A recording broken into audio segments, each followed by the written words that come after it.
थोड़ा नहीं रहेगा।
जर्दा बनाने के लिए मैंने फूड कलर पानी में ही डाल दिया है, ठीक है।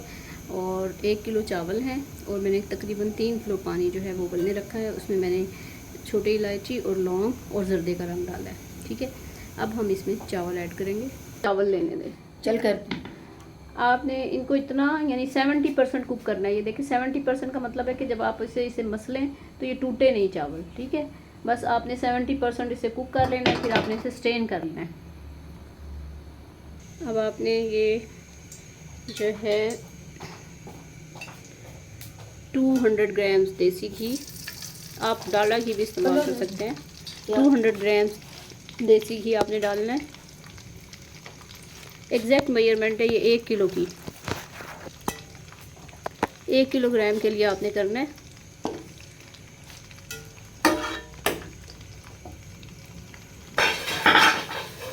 जब घी गर्म हो जाए तो आपने इसमें साथ ही 1 किलो चीनी, 1 किलो चावल है, आपने 1 किलो चीनी इसमें ऐड कर दें। इसी तरह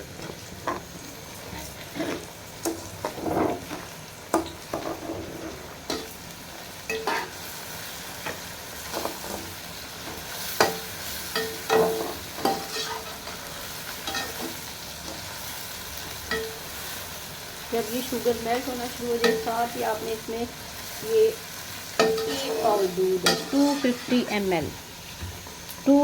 ml मिल्क इसमें ऐड कर देना। अभी शुगर थोड़ी मेल्ट होना शुरू हो जाए फिर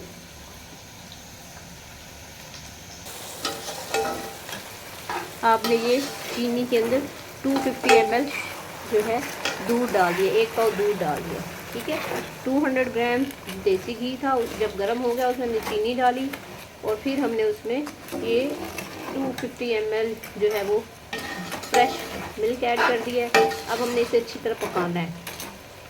जब इसका शीरा पक जाएगा, चीनी घुल जाएगी, फिर हमने जो राइस बॉईल किए हैं वो इसमें ऐड करेंगे। ये देखें, ये आपने शुगर का और घी का क्या है, ये आप उसी में ज़र्दे का रंग ऐड कर दिया। इतनी कंसिस्टेंसी होनी चाहिए, ठीक है। ये हमारा शीरा बन के तैयार हो गया है। अब हमने जो 70% बॉयल करके राइस रखे हुए वो हम इसमें ऐड कर देंगे। ये देखिए, अब हमने जो शीरा बनाया था उसमें हमने जो 70% कुक राइस थे वो डाल दिए और सारे जो आपने ड्राई फ्रूट, आपकी मर्ज़ी है जितना मर्ज़ी डालें, वो सारा ड्राई फ्रूट हमने ऊपर रख दिया है। अब हमने इसको दम पे लगा देना है, ठीक है। बस फिर दम के बाद मैं आपको चेक कराती हूँ।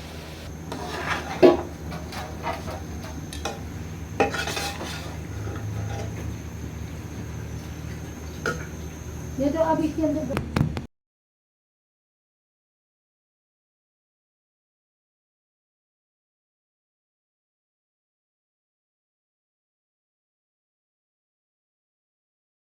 ऐसा ब्लैक डॉग में आपने दही रखी हुई है, इसमें डालें।